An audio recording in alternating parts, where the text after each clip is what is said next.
भारत माता की वंदे वंदे वंदे।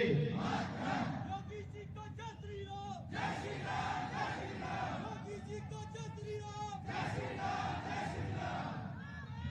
भारत सरकार के पूर्व मंत्री अंबाला के लोकप्रिय सांसद माननीय श्री रतनलाल कटारिया जी,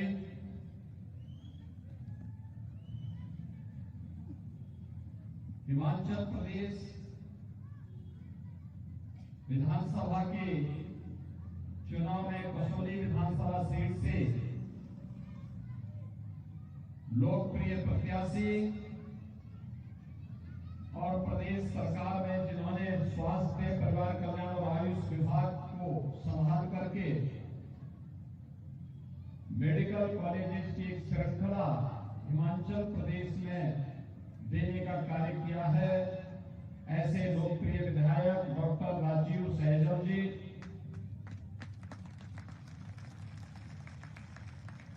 कालका की पूर्व विधायक और महिला राष्ट्रीय कोषाध्यक्ष श्रीमती रत्का शर्मा जी, अध्यक्ष महिला आयोग हिमाचल प्रदेश डॉक्टर डीजे ठाकुर जी, श्री संजीव कश्यप जी, कपूर सिंह वर्मा जी, तीरथ राम ठाकुर जी, राम कुमार सिंगला जी, सुंदरम ठाकुर जी, रामेश्वर शर्मा जी, मदन मोहन मेहता जी, मती दर्पणा ठाकुर जी, राज किशोर शर्मा जी, अमर सिंह परिहार जी और भारी संख्या में यहां पर उपस्थित कसौली विधानसभा सीट से जुड़े हुए सभी उपस्थित भाइयों बहनों, आप सबको मैं अयोध्या की धरती से यहां पर आकर के अभिवादन स्वरूप राम राम कहता हूं।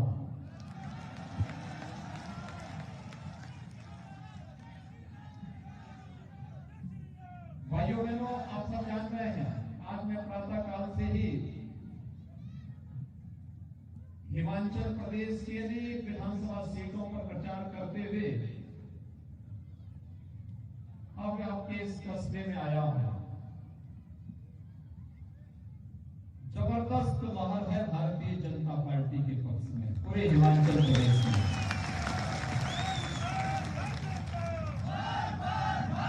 क्योंकि डबल इंजन सरकार की ताकत को हिमाचल प्रदेश ने महसूस किया है और इसने डबल इंजन की सरकार लाने के लिए पूरी प्रतिबद्धता के साथ यहां की जनता जनार्दन ने प्रण कर लिया है और आज वही उत्साह कसौली विधानसभा सीट में भी हम सबको देखने को मिल रहा है। भाइयों बहनों, जब हम बात करते हैं देश की, वैश्विक मंच पर भारत की प्रतिष्ठा बढ़ी है। भारत अब पिछलक्कू नहीं, दुनिया के मंच पर भारत एक नेतृत्व करता राष्ट्र के रूप में जाना जाता है। दुनिया के अंदर कहीं संकट छाता है तो दुनिया मोदी जी की ओर आशा भरी निगाहों से देखती है। ये नया भारत है जो बिना किसी रुके दिगे झुके वैश्विक मंच पर अपनी बात को भी कहता है और अपने 135 करोड़ जनता की सुरक्षा, उनके स्वावलंबन और उनके सम्मान की योजनाओं को प्रभावी ढंग से आगे बढ़ाने का भी काम करता है। और ये सब हो रहा है इस देश के यशस्वी प्रधानमंत्री श्री नरेंद्र मोदी जी के नेतृत्व में। हम सबको प्रधानमंत्री मोदी जी के नेतृत्व पर गौरव की अनुभूति होती है। और हिमाचल प्रदेश तो कोई जनपद, कोई विधानसभा, कोई कस्बा और कोई गांव ऐसा नहीं होगा जहां पर मोदी जी ने जाकर के स्वयं उन क्षेत्रों में जाकर के वहां के कार्यकर्ताओं के साथ संवाद न बनाया हो। हिमाचल प्रदेश के बारे में जानकारी उनकी है, अद्भुत है। देश के बारे में जानकारी अद्भुत है। और भाइयों बहनों, आपने नए भारत की इस तस्वीर को देखा होगा। आजादी के अमृत महोत्सव का वर्ष हम सबको मनाने का अवसर प्राप्त हो रहा है। हम सब सौभाग्यशाली हैं कि हमने अपने देश की आजादी के इन 75 वर्षों को क्या कुछ पाया है, कहां कमी रह गई है, इस सब को आत्मावलोकन करने का अवसर हमें प्राप्त हुआ है। प्रधानमंत्री जी ने आजादी के अमृत महोत्सव के मुख्य समारोह में देश की जनता को 5 पंच प्राणों की तो याद दिलाई थी। एक विकसित भारत का निर्माण करना है। विकसित भारत जहां पर हर व्यक्ति विकास और समृद्धि के पथ पर अगर आगे बढ़ करके खुशहाली के नए युग में प्रवेश कर सके, अभाव के लिए कोई जगह न हो, बिना भेदभाव की इन योजनाओं का लाभ हर व्यक्ति तक पहुंचे। विरासत का सम्मान करना है।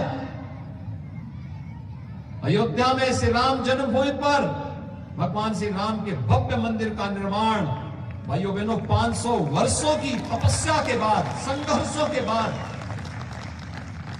देश का दृढ़ इच्छा शक्ति और नेतृत्व की दृढ़ इच्छा शक्ति को प्रदर्शित करता है। जिसको लोग मानते थे नहीं हो सकता है, वह संभव हुआ।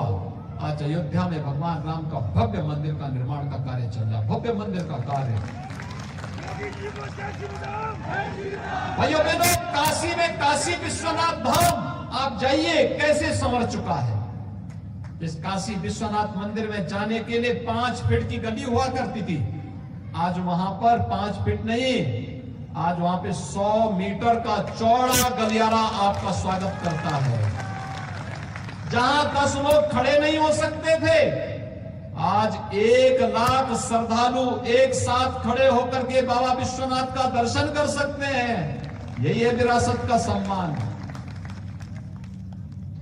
केदारनाथ में केदारपुरी संवर रही है। महाकाल में महाकाल लोक के प्रथम चरण का लोकार्पण भी प्रधानमंत्री जी के नेतृत्व में संपन्न हो चुका, उनके कर कमलों से लोकार्पित हो चुका है।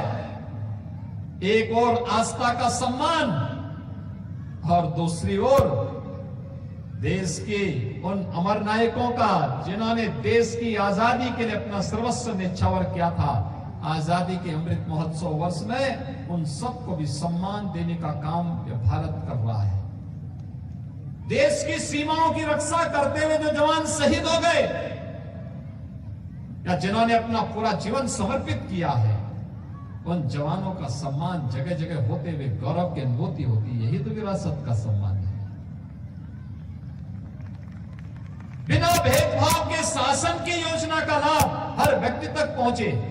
न जाति, न मत, न पंथ, न मजहब, न क्षेत्र, न भाषा, सबका साथ और सबके विकास की भावनाओं के रूप आज योजनाओं का लाभ हर व्यक्ति तक पहुंच रहा है। जब दुनिया कोरोना महामारी के सामने असमंजस की स्थिति में थी, तब प्रधानमंत्री मोदी जी के नेतृत्व में कोरोना प्रबंधन के बेहतरीन कार्यक्रम भारत लागू कर रहा था। फ्री में वैक्सीन, फ्री में टेस्ट, फ्री में उपचार और 80 करोड़ गरीबों को फ्री में राशन देने का काम भी तो प्रधानमंत्री मोदी जी ने किया। दुनिया के अंदर कहीं नहीं मिला, कहीं नहीं मिला, अकेले भारत के अंदर मिला है। भाइयों बहनों, मैं आपसे पूछना चाहता हूं, अगर कांग्रेस होती तो क्या अयोध्या में भगवान राम का मंदिर के निर्माण कार्य को प्रारंभ कर पाते? काशी विश्वनाथ धाम का निर्माण हो पाता? केदारपुरी का पुनरुद्धार हो पाता? महाकाल किस महालोक का दर्शन करने का सौभाग्य मिल पाता? कोरोना जैसी महामारी में फ्री में टेस्ट और फ्री में उपचार, फ्री में वैक्सीन और फ्री में राशन की सुविधा का लाभ मिल पाता? तो भाइयों बहनों, न ये आस्था का सम्मान कर सकते, न विरासत का सम्मान कर सकते, न सुख दुख में सहभागी बन सकते। और जब ये लोग विकास के कार्यों को आगे नहीं बढ़ा सकते तो फिर इनको वोट भी क्यों देना है?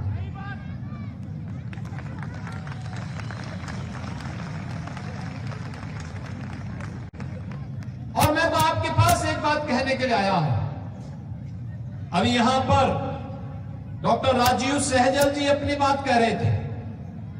विकास के उन्होंने ढेर सारी कार्यक्रमों को यहां पर किया, कहीं सीएससी बनाया, कहीं एसडीएम कार्यालय का निर्माण किया, कहीं कॉलेजेस बनाए, कहीं पर अन्य संस्थाओं का निर्माण किया। सड़क से लेकर के आम जन की हर सुविधा का ध्यान रखा गया। राजनीति में पढ़े लिखे लोगों का आना, ये राजनीति का सौभाग्य होता है, लोकतंत्र का सौभाग्य होता है। वे लोकतंत्र को मजबूती देते हैं, अपनी ऊर्जा और प्रतिभा का लाभ देते हैं। उसके माध्यम से लोकतंत्र प्रफुल्लित होता है, आगे बढ़ता है, फलता फूलता है, विकास की योजनाओं को आगे बढ़ाने में मदद मिलती है। ये डबल इंजन की सरकार के कारण ही संभव हो पा रहा है कि आज हिमाचल प्रदेश जैसे राज्य में एम्स है, आईआईटी भी है और आईआईएम भी आ रहा है। हर जनपद मेडिकल कॉलेज निर्माण की ओर अग्रसर हो रहा है। यहां पर गरीबों के लिए आयुष्मान भारत की योजना भी है, तो हिम केयर की योजना भी है। 5 लाख रुपए की स्वास्थ्य बीमा का कवर मिल रहा है। अगर कांग्रेस 55 वर्षों में शासन करते हुए ये सुविधा नहीं दे पाई,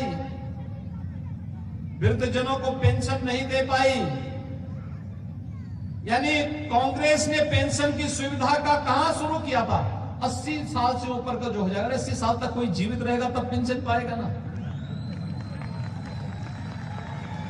मनसाई साफ नहीं थी उनकी। यहां पे भारतीय जनता पार्टी की डबल इंजन सरकार आई, कहा नहीं हुई 60 साल का कोई व्यक्ति हुआ उसको हम पेंशन की सुविधा के साथ जोड़ देंगे। आयुष्मान भारत की जो एसएससीसी की सीमा थी, जो लोग, ये सर्वे भारतीय जनता पार्टी ने नहीं कराया था, कांग्रेस की सरकार ने कराया था, और वो भी आधा अधूरा। हमने कहा चलो जैसे है वैसे ही कर लेंगे, लेकिन डबल इंजन की सरकार का लाभ क्या, जो उससे छूटे हुए थे, यहां पे जयराम ठाकुर जी की सरकार ने उन सबको, शेष को उससे कवर कर दिया। हेम केयर के माध्यम से उन्हें भी कवर कर दिया। 5 लाख रुपए की स्वास्थ्य बीमा का कवर दे दिया। जल जीवन मिशन, हर घर नल की योजना, पहले प्रोफेसर प्रेम कुमार धूमल जी की सरकार ने उसे लागू किया था, और प्रधानमंत्री मोदी जी आज पूरे देश के अंदर लागू कर रहे हैं।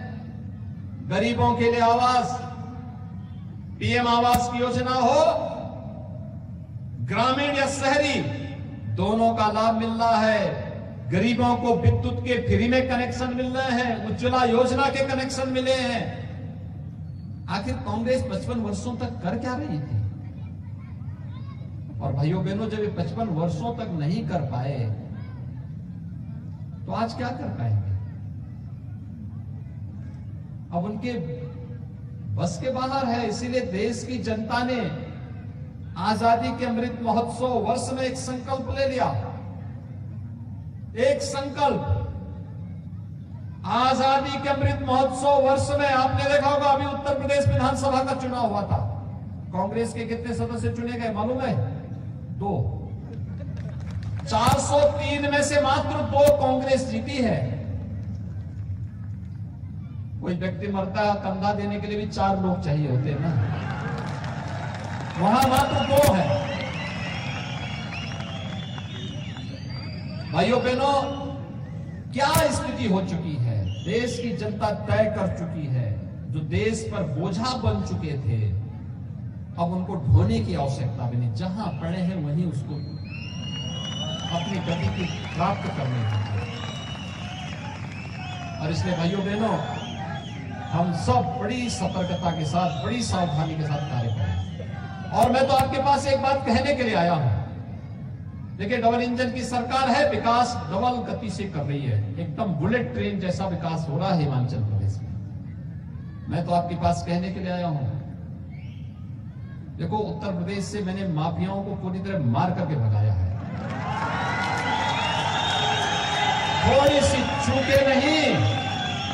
ये माफिया इस शांत प्रदेश में आकर के यहां के लोगों को बहुत परेशान करना शुरू कर देंगे। देखा नहीं, कांग्रेस की सरकार थी पंजाब में, और उस समय उनकी सरकार ने, कांग्रेस सरकार ने पंजाब में उत्तर प्रदेश के एक माफिया को जबरदस्ती रखा था। ये इनका हाल है। बाद में हम लोग सुप्रीम कोर्ट तक लड़े, उस माफिया को वापस लेके गए। हमने कहा भाई, अब तक प्रदेश के अंदर लोगों को परेशान कर रहे थे, थोड़ा वहां की जेलों में भी तो सड़ो। और इसलिए भाइयों बहनों, मैं आपसे कहने के लिए आया हूं, सरकार विकास कराती है। मंत्री बनने के बाद श्री डॉक्टर राजीव सहजल अब केवल कसौली विधानसभा के विधायक नहीं है, प्रदेश के मंत्री भी हैं। प्रदेश के प्रति उनकी जवाबदेही है, और मंत्री हैं तो विकास की योजनाओं को भी आसानी से यहां पे लाने में उनको मदद मिल जाती है, क्योंकि सरकार के हिस्से हैं। दोनों लाभ हैं, उनकी योग्यता और उनकी क्षमता का लाभ पूरे प्रदेश को मिल रहा है, और सरकार में मंत्री होने के कारण कसौली विधानसभा की जनता को बेहतरीन सुविधाओं का लाभ आसानी से प्राप्त हो जा रहा है। और इसलिए भाइयों बहनों, इस संजोग को बने रहने देने की आवश्यकता है, मजबूती के साथ बने रहने की आवश्यकता है। और इसके लिए डबल इंजन की सरकार फिर से हिमाचल प्रदेश मांग रहा है। वास्तव में जो लहर है, मैं प्रातःकाल से ही देख रहा हूं, चारों ओर हमीरपुर गया वहां, मंडी गया वहां, अभी मैं यहां कसौली में आया हूं, यहां पर भी वही स्थिति, अपार जन समर्थन भारतीय जनता पार्टी को, प्रधानमंत्री मोदी जी को, जयराम ठाकुर जी को। और हिमाचल प्रदेश का ये सौभाग्य है, ये डबल इंजन की सरकार कार्य कर ही रही है। हिमाचल प्रदेश का ही सपूत भारतीय जनता पार्टी के राष्ट्रीय अध्यक्ष के रूप में भारतीय जनता पार्टी को देश के अंदर नेतृत्व दे रहा है। युवा और जुझारू मंत्री के रूप में श्री अनुराग सिंह ठाकुर इसी माटी के लाल हैं, इसी हिमाचल के लाल हैं। और इसलिए भाइयों बहनों, आप सबसे मैं अपील करूंगा, 12 नवंबर को ये संभव नहीं होता कि चुनाव की प्रक्रिया प्रारंभ होने के बाद कोई प्रत्याशी घर घर जाकर के एक एक व्यक्ति तक मिल ले। उसके लिए कम से कम 1 वर्ष का समय चाहिए होता है, और चुनाव की प्रक्रिया के बाद मात्र 14 दिन का समय रहता है। और इसलिए आप सबको डॉक्टर राजीव सहजल बनना पड़ेगा। सभी सहमत हैं? सभी सहमत हैं? भाइयों बहनों, मैं आप सबसे अपील करूंगा, सभी लोग डॉक्टर राजीव सहजल बनकर के 12 नवंबर तक, उससे पहले ही एक एक घर में जाकर के, हर घर में दस्तक देकर के उन सभी लोगों को मतदान करने के लिए अभी से प्रेरित करिए। और मतदान करने के लिए पहले प्रेरित करिए, और फिर भारतीय जनता पार्टी के कमल चुनाव चिन्ह की तरफ आकर्षित करिए। कमल चुनाव चिन्ह पर ही वोट देना है। भारतीय जनता पार्टी भारतीय जनता पार्टी बढ़ेगी, देश बढ़ेगा। आज ये साबित हो चुका है। भारतीय जनता पार्टी विकास की जिन नई ऊंचाइयों की ओर जा रहा है, वो देश को नई ऊंचाइयों की ओर लेके जा रहा है। क्योंकि भारतीय जनता पार्टी के कार्यकर्ता के लिए देश पहले है। भारतीय जनता पार्टी का संकल्प ही है, देश पहले, पार्टी फिर और स्वयं अंत में। इसलिए भाइयों बहनों, देश के हित में, देश की सुरक्षा के लिए, देश की विकास और समृद्धि के लिए, आम जन को विकास की सुविधाओं का लाभ मिल सके, जन सुविधाओं का लाभ मिल सके, इसके लिए आवश्यक है भारतीय जनता पार्टी की डबल इंजन की सरकार हिमाचल में फिर से बने। इसके लिए डॉक्टर राजीव सहजल को भारी बहुमत के साथ चुनाव जिता करके भेजे, भारी बहुमत के साथ चुनाव जिता करके भेजे। और कसौली को भी इस बार चौका लगाने का एक अवसर मिलना चाहिए आपको। भारतीय जनता पार्टी का चौका यहां पर डॉक्टर राजीव सहजल के नेतृत्व में लगे। यह अपील आप सबसे करते हुए, आप सबसे यही कहूंगा, 12 नवंबर को कमल चुनाव चिन्ह पर डॉक्टर राजीव सहजल को भारी बहुमत से विजयी बना करके भेजेंगे। दोनों हाथ मिलाकर के मेरे साथ बोलेंगे, भारत माता की